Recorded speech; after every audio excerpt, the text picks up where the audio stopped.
All right, the text was Jonah chapter 1. We're going to look at several different passages this morning. Isaiah 14, for example. This is that installment, but we're going to start with the gingerbread man. Now, depending on which version of the book you read to your children, in summation, it basically goes like this. The little guy hits the ground running when the lady opens the door to the oven. And basically he says, run, run as fast as you can. You can't catch me, I'm the gingerbread man. Before long, and the version that I picked up online, because I didn't find our kids' version, was a little more extended. And before long, this gingerbread man is running from the woman, the man, a pig, a cow, a dog, a horse, a cat, a duck, a sheep, 3 hens, 2 roosters, and 2 rabbits. I think ours just had a dog and a cow in it, maybe. I don't know. But by the time he's down the road in this version, he has quite a train following him, trying to make him into a snack.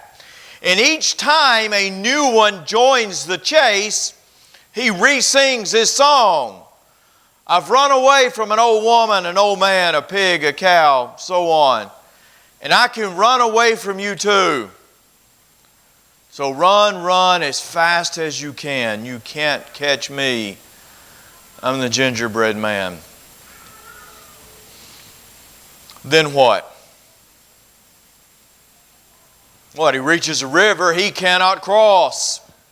He accepts a fox's offer to help him cross. And so he goes from the tail of the fox to the back of the fox to the head of the fox to the nose of the fox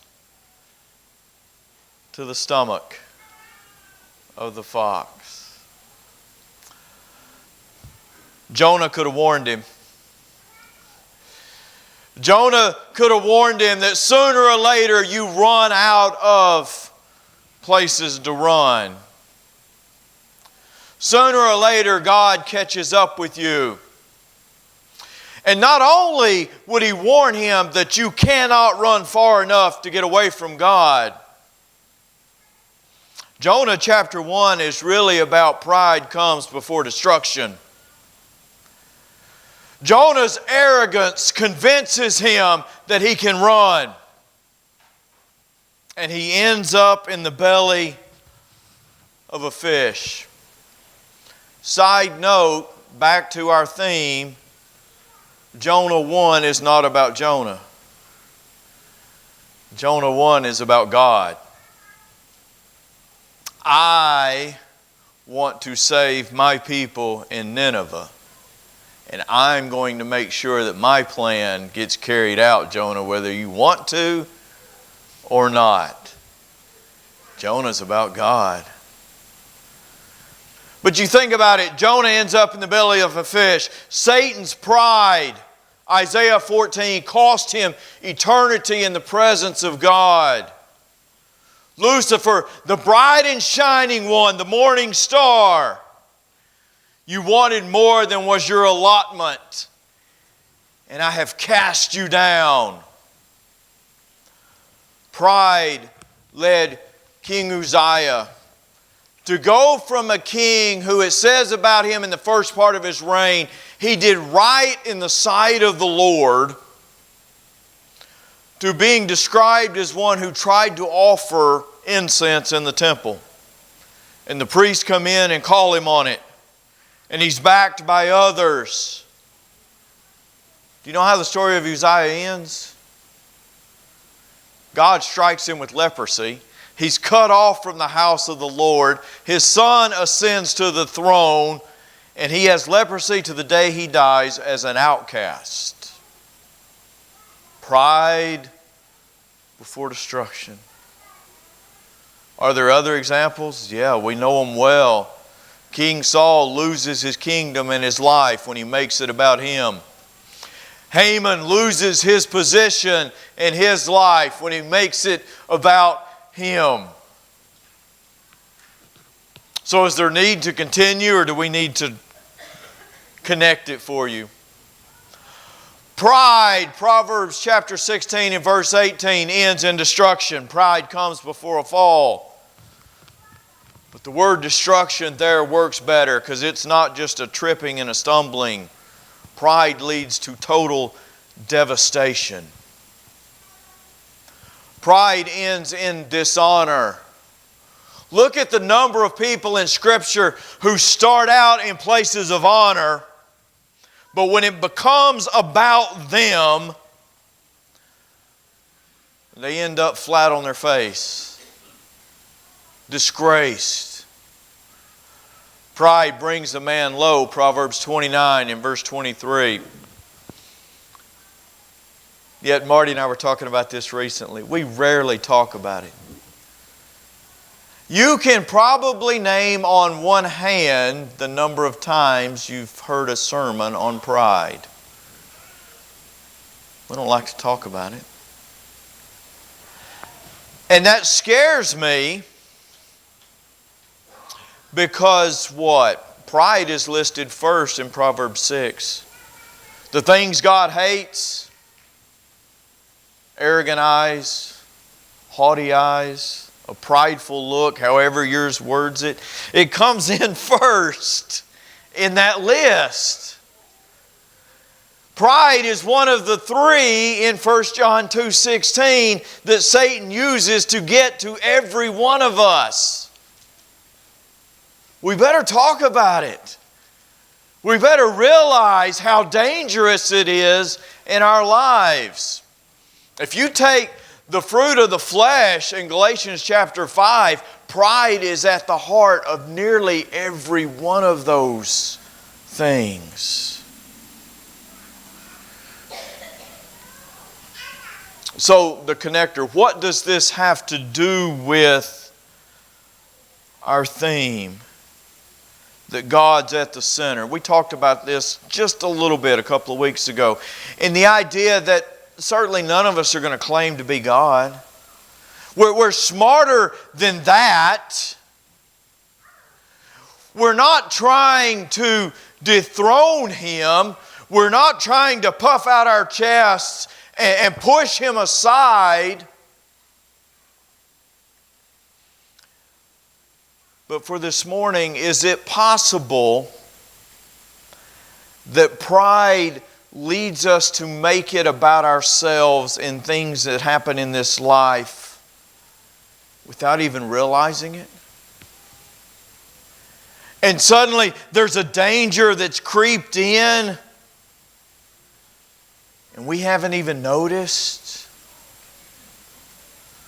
I want to show you a few. I want to look at some situations where we have a tendency to make it about us. And it's really about God. And when we make it about us instead of about God, that's pride. That's arrogance. That's destructive. Number one, what about when good things happen, let's say in the worldwide kingdom? Our missionaries go out into the field and the church is growing. The church is reaching into China for the first time in our lifetimes. And we see the growth that's going on in Africa. And we think it's about us. We think it's about us Americans who sent those missionaries over there. We think it's about the talent that we develop in the church. We think it's about the resources that we send. That's pride. Acts chapter 14 and verse 27. The gospel is going all over the world. The church is growing exponentially. And Paul's going this way, and Peter's going that way, and Timothy's out there, and Titus is out there, and Apollos is out there. And yet in Acts chapter 14 and verse 27 it says, when they had arrived and gathered the church together, they began to report all the things that they had been doing in the kingdom. Is that what it says? Anybody going to check me? Is that what it says? No, Sue shook her head, no. Began to report all the things that God had done with them. When something happens in the worldwide kingdom of God, on the other side of the world, it doesn't matter how many resources we sent. It doesn't matter how many missionaries we sent. It is God doing the work through them, through us. It's not about us. It's about His glory. It's about how He opened a door of faith. In other places, it's where Paul describes Him opening an effective door. We don't get into China because of us. We get into China because God created a chink in the wall and allowed His Son's story to be told. What about when good things happen in the local congregation and we think it's about us? Oh, we've developed this name, or we're this kind of congregation, or we did this in our community and it made something good happen in our congregation.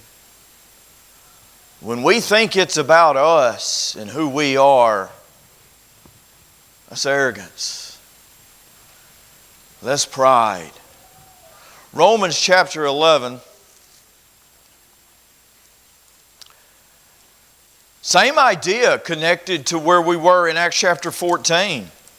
The gospel's growing, and through the work of Paul and his helpers, it's primarily growing where? Among the Gentiles. And so you've got Gentile-dominated congregations, and things are going great for them. And that's going on in Rome. And yet Paul writes in Romans 11 and verse 17, if some of the branches were broken off, and you, the Gentiles, being a wild olive, were grafted in among them and became partakers with them of the rich root of the olive tree. You get that next line? Do not be arrogant. It's not about you. It's not, Gentiles, that you were better than the Jews. It's not that God loved you more than the Jews. In fact, He's going to go on and say, by the way, remember that your blessing came through them, and if they come back, He'll graft them back into the tree with you. It's about God.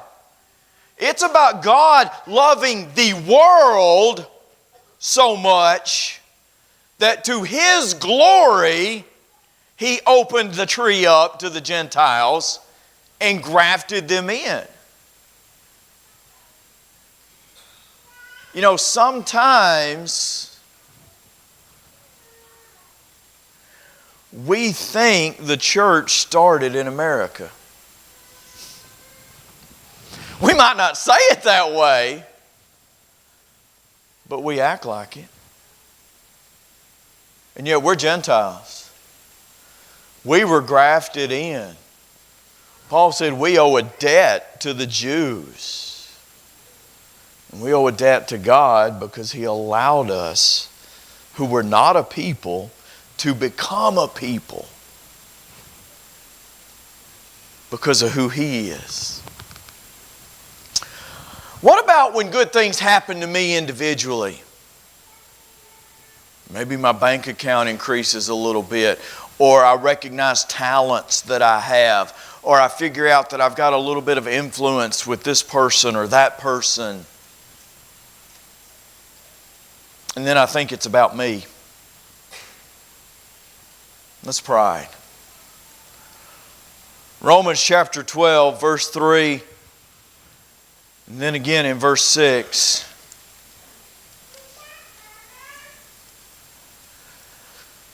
Through the grace given to me, I say to every man among you, and notice even how that starts. Paul starts the sentence with the grace that was given to him. Romans' letter is not about Paul. It's about God writing through Paul. For through the grace given to me, I say to every man among you, do not think more highly of himself than he ought to think. Think as one who has sound judgment, as you have developed these tremendous talents based on how much your faith has grown. Not at all. As God has allotted to each of you a measure of faith. Verse 6.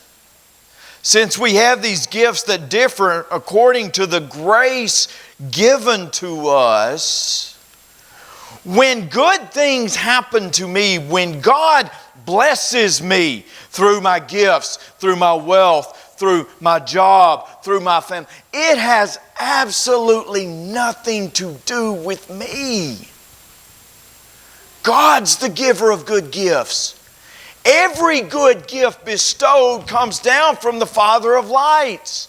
I cannot give myself anything. I cannot earn anything. He blesses me. It's about Him. And it's about what I'm going to do with the blessings He gives me to His glory. What about, well, I take those things and I know they're about Him, but then I use them and good things happen through me in the church or in my family. Well, when they do, and I think it's about me, I'm still stuck with pride. In 1 Corinthians 2, and you could read 1 all the way down through 9, but the context is what? Paul's writing to the church at Corinth, and he said, look, I'm sick of listening to you. I'm sick of this debate that I'm of Paul's tree and I'm of Apollos' tree and I'm of this tree and I'm of that tree. He said, you know what? It didn't have anything to do with me. I planted, Apollos watered. God gave the increase. God did the good things through me. It had nothing to do with me except that I was the willing vessel for God to use. If Paul had not been the willing vessel, would God have found someone else to be that willing vessel? Yes. Would the same work have been done? Yes. Can it possibly be about Paul? No.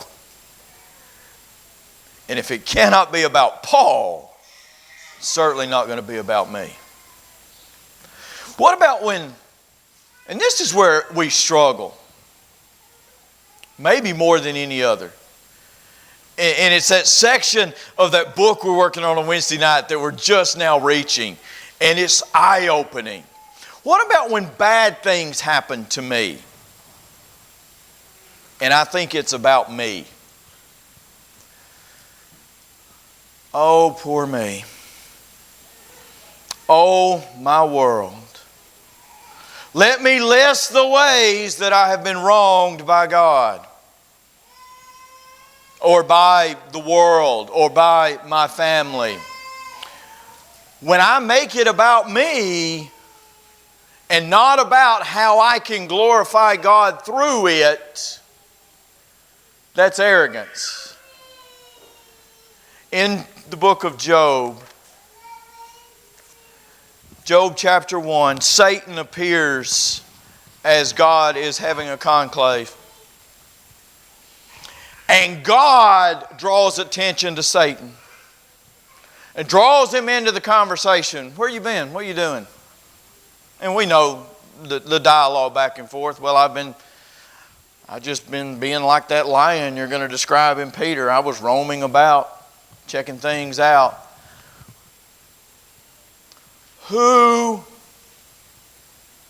points out Job. Job 1's not about Job, it's about God. Have you considered Job this great? Have you considered my servant Job? God says, this is about me. I'm about to let you touch him in ways that I've never let you touch him before. And this is about me. This is about the fact that Job is going to glorify me through this. And Job's response in verse 20, he worships, and then he says it's all about God. The Lord gives, the Lord has taken away. Blessed be the name of the Lord. There's no poor, pitiful me here. There's no, hey, this is about his friends show up to comfort him, not that they're any comfort. And Job says, it's not about me. He tries to get them to understand. And then God says, Job is absolutely right. It's not about him at all. It's about God. It's about what I can do, what I will do, and that I don't answer to anybody. And then to prove that, at the end of the book, he says, by the way, Job, here, have it back and some more.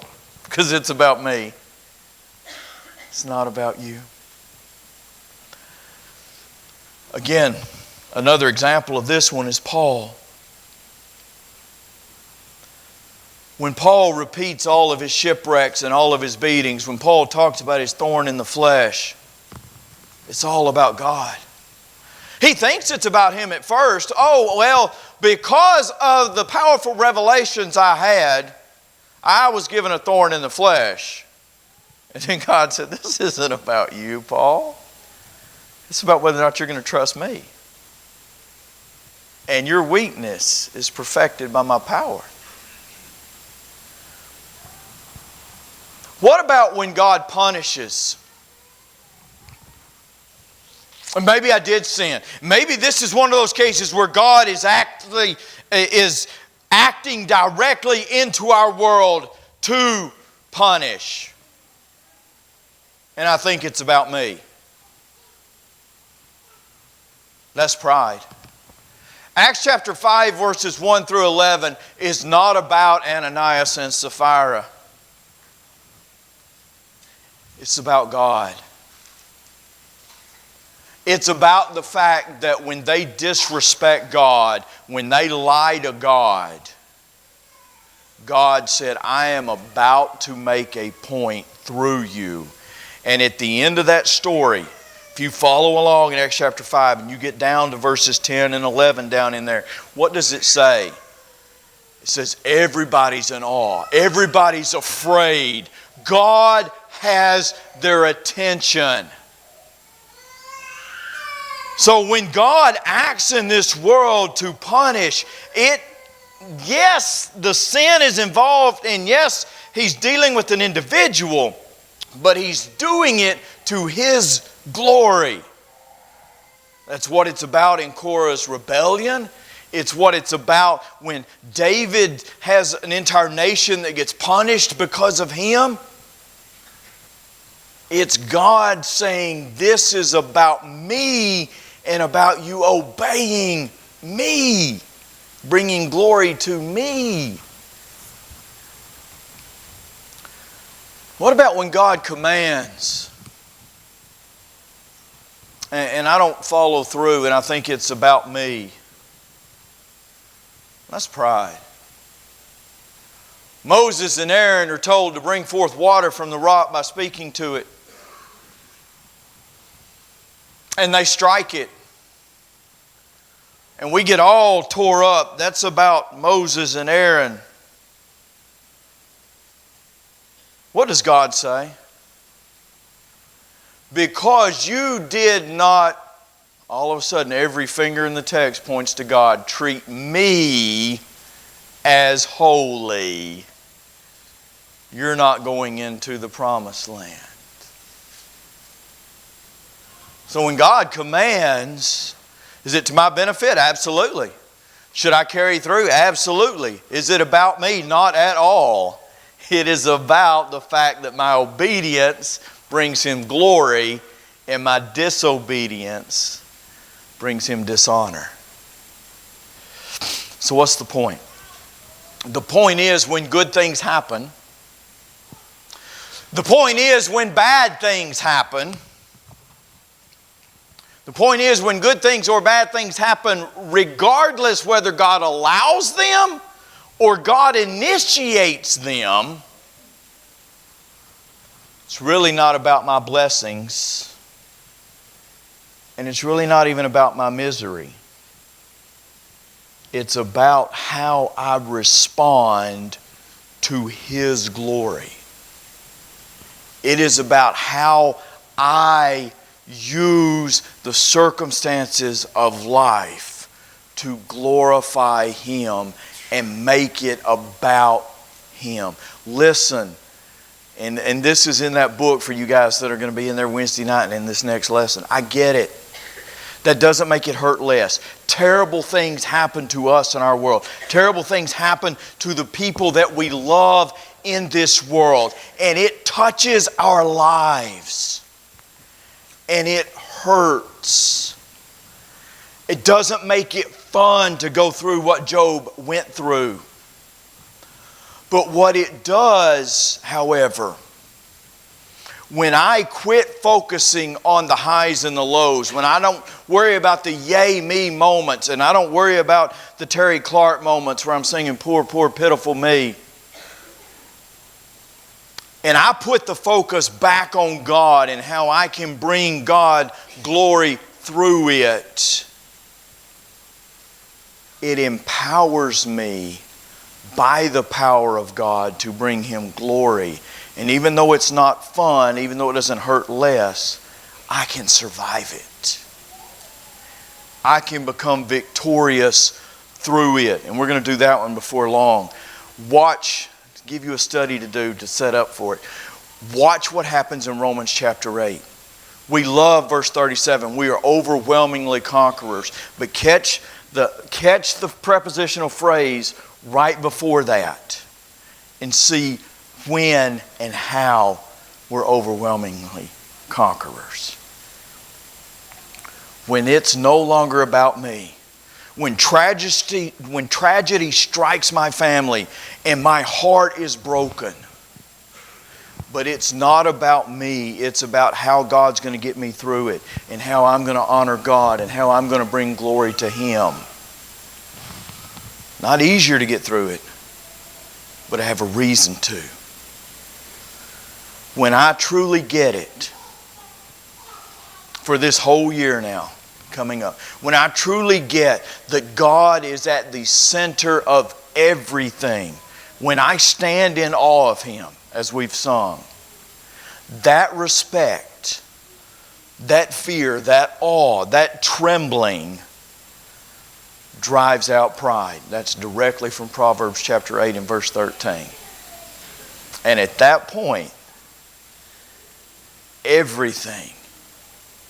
And Sandy and I were talking just the other day about how scary this idea is. If I don't get it, everything will be about His glory. And when I open the book and I realize that everything I am and everything I do is to be to His glory, that's humbling. It's terrifying. But if I respect Him, if I fear Him, if I hold Him and stand before Him in awe, pride's not going to be an issue because it's going to be about Him. You may be at one of those highs in life where you've been looking back at all the great things you've done. Maybe it's time to realize it's not about you. It's about Him. Maybe you've been at one of those lowest, darkest places you could ever be. You're at that point like Job was where his wife says, why don't you just die? It would be easier. And at times you think, it might be. If you're at that point and you thought it was about you, Change your focus. And it starts at the cross. Christ Jesus died at Calvary to God's glory so that we can live to God's glory. If you need to obey the gospel this morning, please come as we stand and sing.